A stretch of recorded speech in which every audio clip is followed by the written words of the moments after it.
My mic was muted. How about that? Good evening, everyone, and welcome to another episode of Bright Spots. I am so excited that you are here and that you are tuning in. Tonight's guest is just incredibly inspirational, and I can't wait for you to hear her story. But before we get started, I know that a lot of you were watching last week, and you know that I was awaiting a very special guest.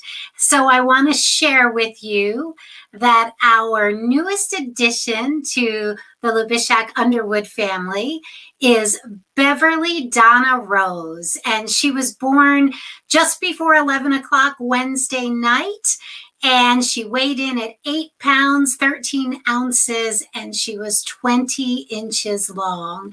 Everyone is doing great. Mommy, baby, daddy, they're all adjusting to new life as parents. But it's just so exciting to have a new baby in our lives. We are really, really excited to have her. Of course, things are different now, you know, with COVID, visiting is a little different, and but it's okay. We're making do, and we'll take her as often as we can get to see her and just love on her to pieces. So I am so looking forward to the next year and watching her grow. And as you know, we have a 3-year-old granddaughter. You've heard me talk about Stella on the show before, and Stella has not met Beverly yet, but that will be coming very soon as all the parents feel safe about doing that, right?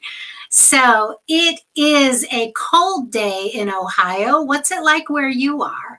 For those of you that are just tuning in that maybe haven't been on our show before, please drop a comment down below. Let us know that you're here. And if you have questions at any time during the broadcast or comments for either me or the guest, please be sure and put those in the comments below as well. And we will be happy to answer your questions or address your comments. Again, I am excited that you've decided to join us tonight. If you're new and you've never been on the Bright Spots broadcast, let us know that you're here. Say hello.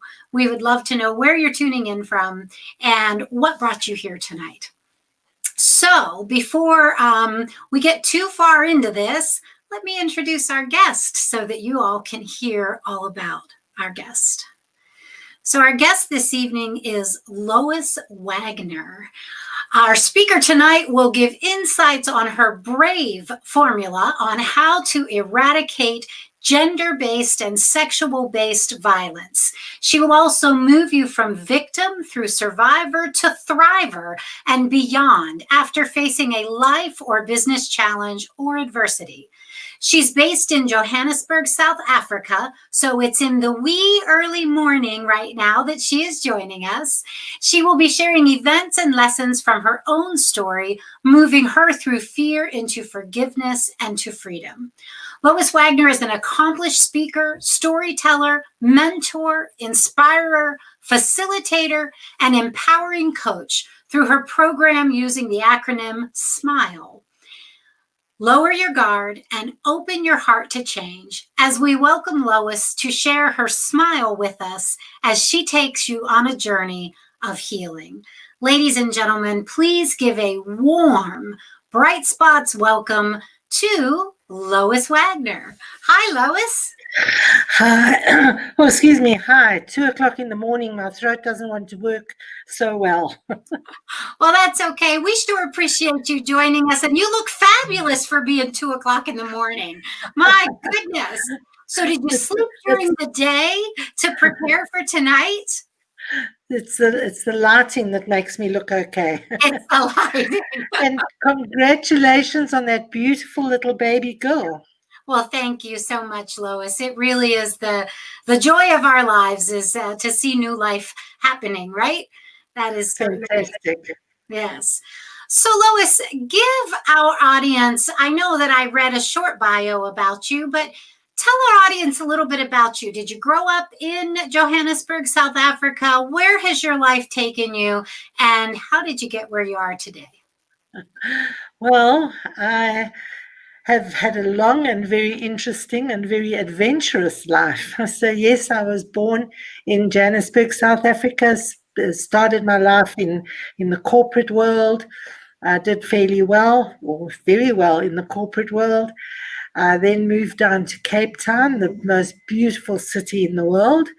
I lived there for some years, and then I went to the Middle East, and I worked in the Middle East for some years.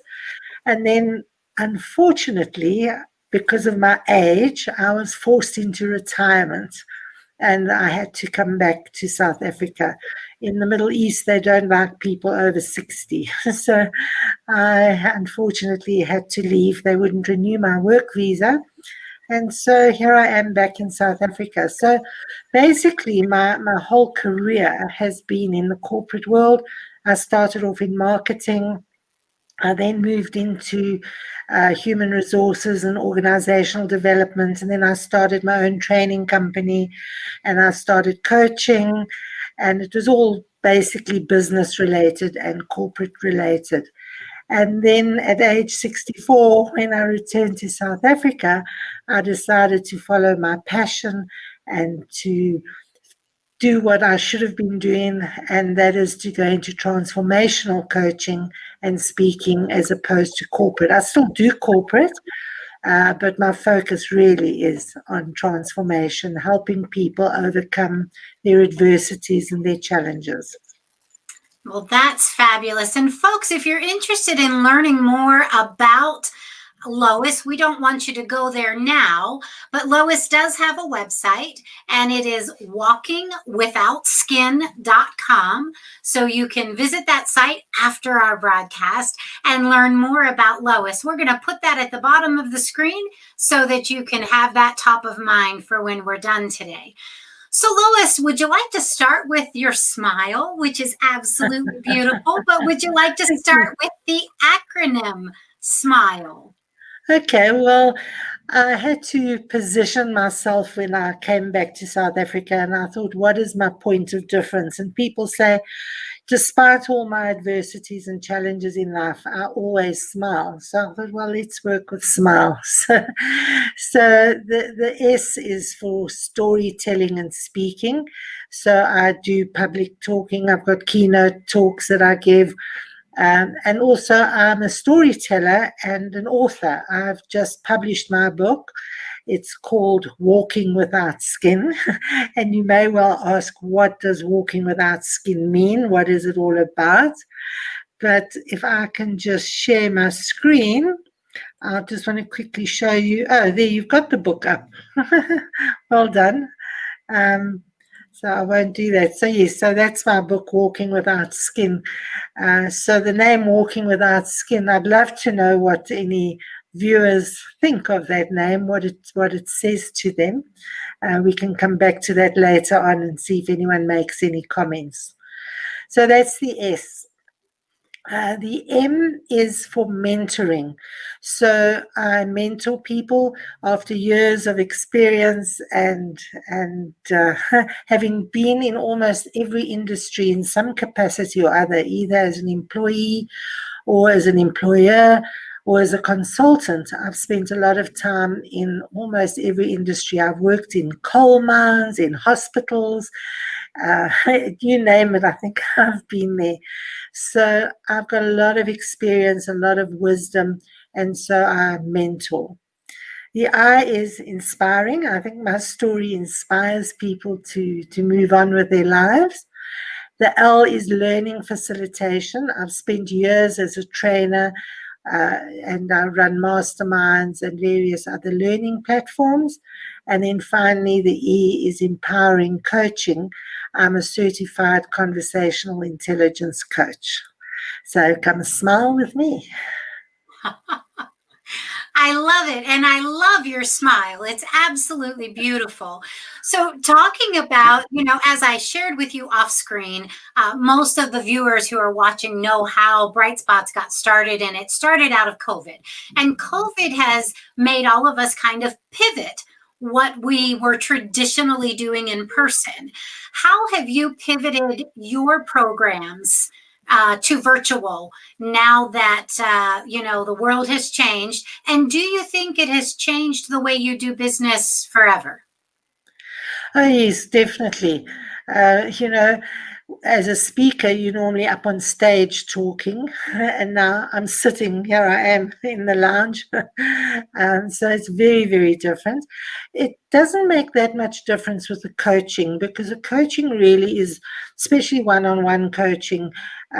It's probably easier face in real life as opposed to virtual. But it works just as well. You can still make eye contact. You can still have that discussion. So the coaching hasn't changed that much, but definitely the speaking has. And I miss being up on stage. I really do. I'm looking for the time when I can go out and continue traveling the world, talking on international stages. I have to agree with you. It is easier in person. It is easier because you feed off of the audience. That's where your energy comes from as a speaker, as a performer in that arena. That being on stage and being able to see people and hear people and watch reactions, that's how you make your talk more inspirational, I guess, and more motivational by feeding off of what the audience is responding to. So I totally get that. That's a good point. So, Lois, what do you like the most about what you do or what you have done? In all the places that you've been, what do you count as the one that really sticks out? Sure. My life has been so interesting and I've led such an adventurous life. I've traveled to many countries, often to countries that women don't normally go to, that are considered dangerous, countries like Iran and Iraq. And so I'm out there and I just love sharing my stories. I love listening to other people's stories, getting to know other cultures, and inspiring people to make a difference in their lives. So, how it started, I was in marketing, my first career, and then I started a printing business, a digital printing business back in the day when we didn't even have color photocopy machines. And so I was working one night in my printing business when I was attacked. Somebody climbed over the wall and attacked me, and it was a brutal, violent attack, raped me, and basically left me for dead. And that was many years ago now. And that was the start of the journey where I am today, because I was so angry when this happened that I wanted to change the world. I wanted to, it was way before the Me Too movement. Nobody spoke about this in polite circles. You didn't talk about rape, it just wasn't spoken about. And so I wanted to change the world. And in South Africa, we were just coming out of apartheid, and we were all given an opportunity to submit ideas for the new constitution. And so I wanted to change, because the person who raped me was out on bail from a previous rape. So I wanted to change the law. So I became an activist, and I lobbied and led marches through the streets, and got petitions going. I wanted to change the world, and I didn't make much of an impact. And it took me until now. So that was 25 years ago. It took me till now to actually find my calling and to start living this passion, which I am now doing, which is to help survivors or victims move from victim to survivor to thriver to freedom. So that is my passion, or my calling, if you like. And also then to eradicate. We say let's help women overcome their trauma. And yes, we need to do that. But better still is, let's stop the trauma from happening in the first place.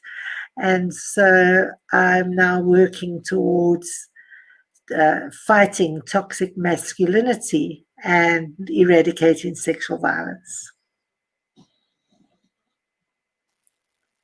I don't know if that answered your question. Yeah, no, you did. So it's very brave to step out and talk about that. So the first time that you stepped out on stage and you talked about that experience, you must have had all sorts of emotions.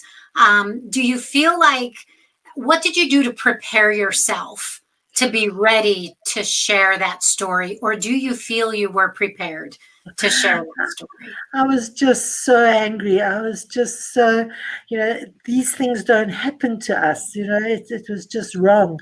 And so I just went out there. I just went and made a noise. And I talked and I spoke, and because it just was, you didn't read about it. You didn't know. I thought I was the only person. There was one woman before me, a year before me, a very well-known South African name. This woman was brutally attacked by Satanists, and she was stabbed so many hundreds of times, and her throat was cut from ear to ear, and she survived. And so everyone knew about her story because it was so atrocious and it made headlines. So when I came along a year later, there'd been no other stories. So it was only her and me. And I thought, this is so wrong. And only then did I discover how common it actually is. But because nobody spoke about it, we were unaware of how it was a pandemic. And so I was just so angry. I just went out and wanted to change the world. I didn't give it any thought. So obviously, sexual assault and these types of attacks don't only happen in Johannesburg. They happen all over the world. So I think it's very brave of you to come out and want to give survivors a recipe, but also the fact that you're trying to teach women or families how to raise strong, brave men. And I threw out your acronym there for brave. That is so important, that we teach our young men and women how to treat one another, and you know what, and respect. And so I think that's so important. But I do have a question. Your book, Walking Without Skin, I don't want to get away from that too quickly. Tell us, is that your story? Is that book your story? And is it the recipe for eradicating this type of violence? I'm just real curious about that. And where can people purchase your book? Okay. Yes and no. Okay. The yes is, yes, it's my story. It's part memoir and part self-help guide. So I've written it. Um, I wrote from the day I was attacked. I started writing a journal, and with every intention of publishing it. And it took me all these years, 20 something years, to get it published. But there's a reason for that, and that is because the story was written in real time as a journal, so it's raw. It's a really raw story. And at the end of each chapter, I've got a reflection, which is what have we learned from this? What do we know and understand about this? And it takes people through my model that I've created, where we move people from victim, because the first after you've gone through any kind of challenge or adversity, it doesn't have to be a sexual thing. It could be you've had an accident or you've lost your job or divorced or whatever. You become a victim. Oh, woe is me, and you hate and you regret and you're depressed and all of those negative emotions. And then you move into the survivor mode where you start debating and dialogue and getting your courage. So I moved into survivor very quickly. Like the very first week, I wanted to change the world. And that's the survivor mode. Survivor is struggling. You're not right yet. You're not, you never quite bounce back to where you were before, but you can start working towards a meaningful life. And then you start focusing on the future. And so you've built your resilience. You get your resilience to become a survivor. And then you start working on your grit. And your grit is focusing on the future. It's getting aspirations and goals, and it's working towards a new outcome. And then you become a thriver.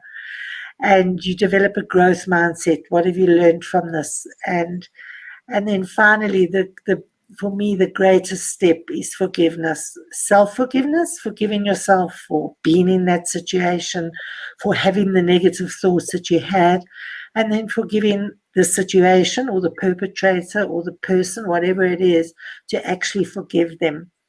And my story, I think that's why my book took so long to write, is because it needed that um, that forgiveness, which led me to my final freedom.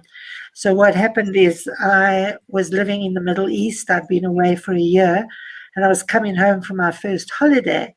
And for some reason, it was 14 years later, for some reason, I had never even tried to find out the rapist was given a 25-year sentence, and that was it. He went to jail.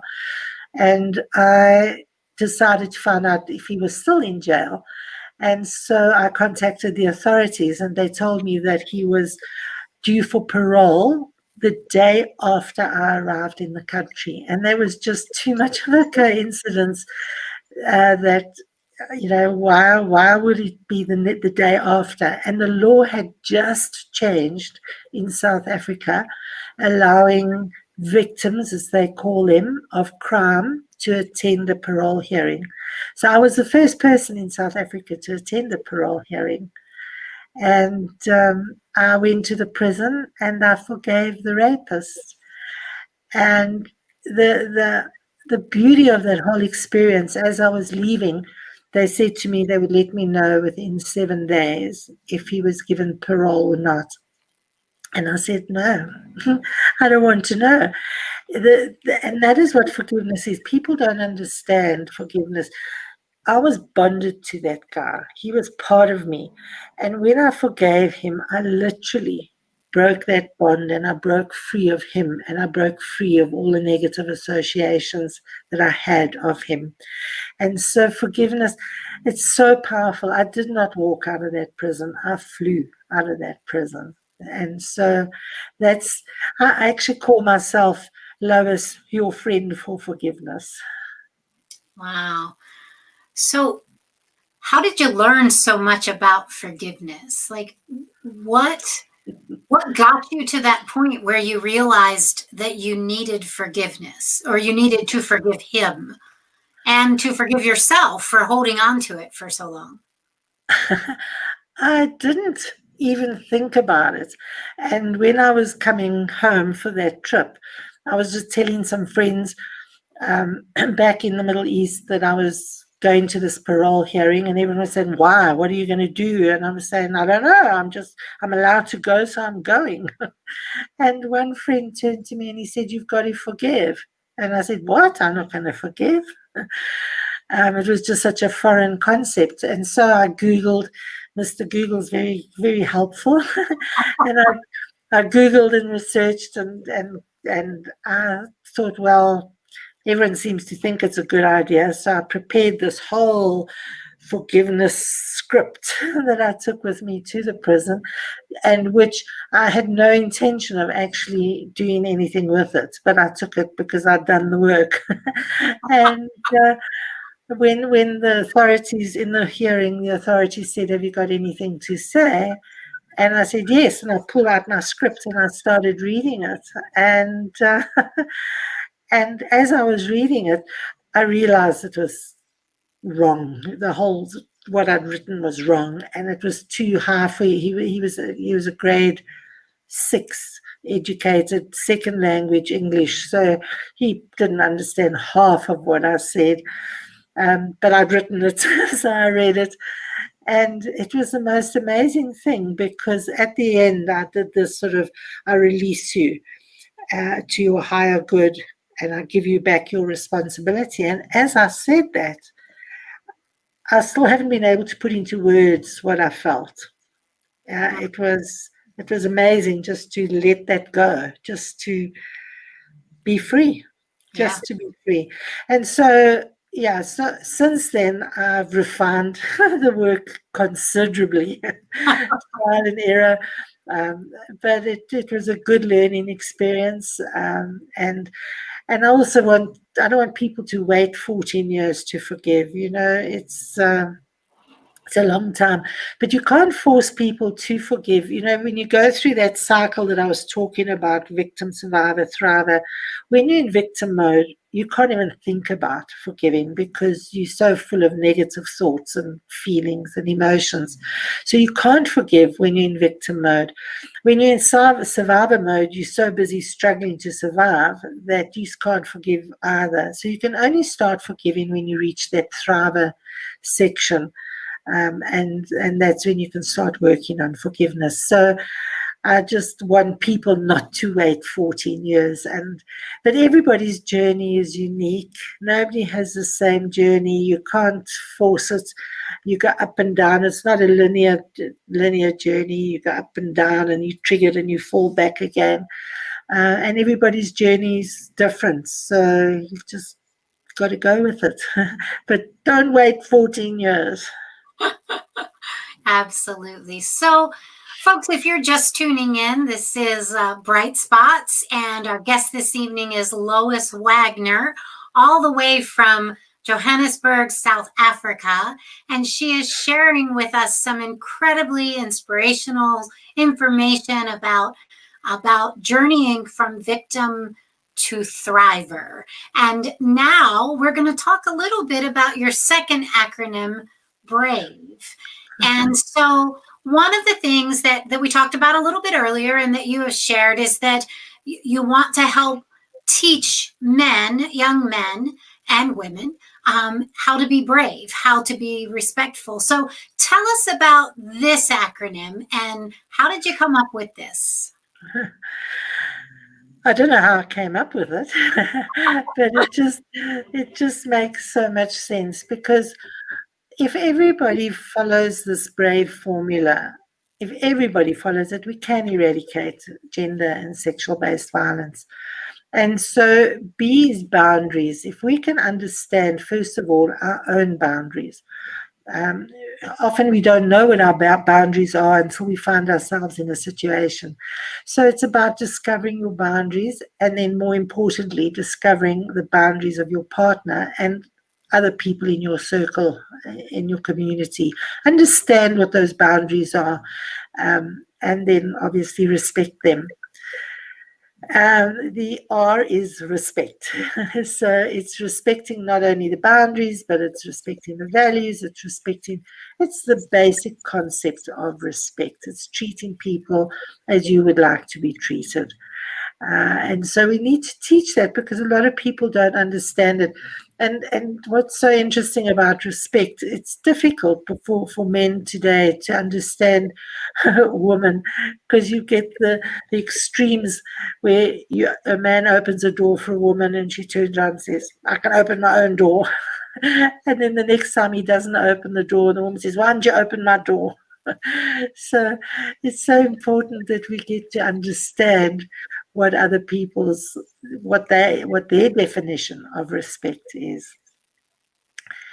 The A is ask, agreement, consent.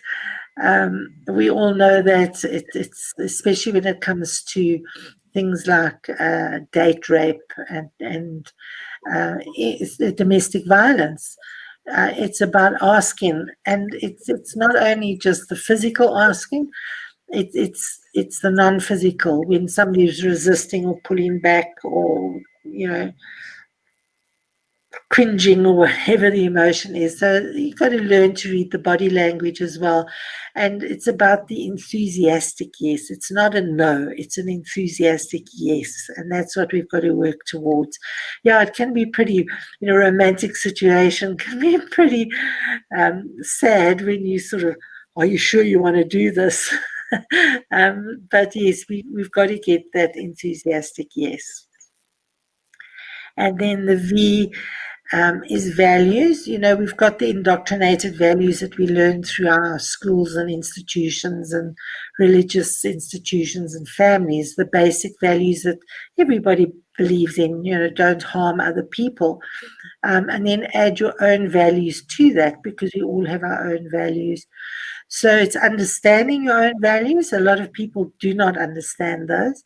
And then to find out the values of your partner and to respect those values as well. And then to share vulnerably, to be able to say, I like that, I don't like that, this is what I believe, this is my boundary, this is what I want. It's about being open and honest so that you can build that trust and be vulnerable with each other. And then finally, the E is equality. We all understand what equality is. It's about having empathy, about really understanding and feeling how the other person feels, and then empowering not only yourself, but those around you, to empower people to do the right thing and to stop people who are doing the wrong thing. And so it's, if you see somebody doing something that is not right, is to have the strength to go up and say, hey, stop that. That behavior is not acceptable. So that is the BRAVE formula. So, Lois, on your website, which we have scrolling across the bottom of the screen, walkingwithoutskin.com, folks can learn more about you and what types of events do you like to speak at, and do you have anything coming up? I know that you, on your website, it talks about retreats and speaking engagements. Tell us about some of the things that you have planned, and if they're virtual or in person. Unfortunately, everything's virtual at the moment. I have 3 free webinars coming up. Next week is the start of the 16 days of activism. And the 25th is the International Day of No Violence Against Women. So I'm starting on that week, and on the 26th, there's the first free webinar. The next one's on the 2nd of December, and then on the 8th of December. So those are free webinars. It's not so much a webinar as, I suppose, a mastermind. I want people to contribute. I want people to say what they're going to do. How are they going to manage this process? What are they going to do to make a difference, to get people to be brave? So it's all about brave. So those are 3 webinars I've got coming. That's all I've got planned date-wise at the moment. I want to run some retreats as soon as this COVID thing goes away. And the retreats were basically all around forgiveness, getting people to find that freedom. And I speak on any stage, anywhere, virtually or in person. All right. So, folks, there you have it. And Lois, for more information, they can obviously go to your website. And, folks, if you'd like to learn even more, please visit the brightspotsov.com website, and you'll find all of Lois's social media links and all the information about her, as well as a complete recording of tonight's show. So, Lois, have we missed anything? Is there something you're learning to share that we haven't got to? Yes, just that on my webpage, I have 2 free giveaways. One is an ebook called Ignite Your Mojo. So it's really a checklist of all the things you can do to be happy. So that's free on the website. And then if you scroll down there, you'll be able to see there's the book you can buy. The book is on Amazon. But if you go down, you can see there on the side, the picture holding the phone. That is the Ignite Your Mojo ebook. And then at the bottom left, that one, that is the free forgiveness checklist. I've got a 12-step process, which you can work through on your own, but I can also help you with it if you get stuck on any of the aspects. So it doesn't give all the techniques, but you can follow it. And I've had people who've had astounding results by following my 12 steps. Okay. All right. So, folks, that is Lois Wagner. And please visit her website, walkingwithoutskin.com, for more information and to purchase her book. You can follow the link there to Amazon, or if you go straight to Amazon and search Walking Without Skin, you'll find it that way as well, or Lois Wagner. And Lois, it has been such a joy to see your smile on our video screen this evening. And here in the studio, it has been a joy to have you on the Bright Spots show. Well, thank you. I hope I brought a little bright spot to you. I believe you did. And I'm sure that the folks watching have enjoyed as well. If you're watching this later and you'd like to get in touch with us, please be sure and visit brightspots.com or follow us on Facebook. We're on Twitter, we're on YouTube, you name it, we're out there. So just look for us, guys. And we would love to hear from you about tonight's show or any of the broadcasts that you've been watching. Lois, thank you again for joining us. I hope that you'll come back and see us, maybe when things open up and you're doing some retreats, you can come back and tell us about those. And, we'll chat again. Fabulous. Thank you very much for having me on your wonderful, bright show. You're welcome. I think you're going to get some sleep now. Or are you going to stay up now and get some work done? No, I'm going to bed. You're going to bed. Well, good night to you, and God bless you. And we'll see you again on Bright Spots. Folks, God bless you all. I'll see you soon. Bye-bye. Thank you. And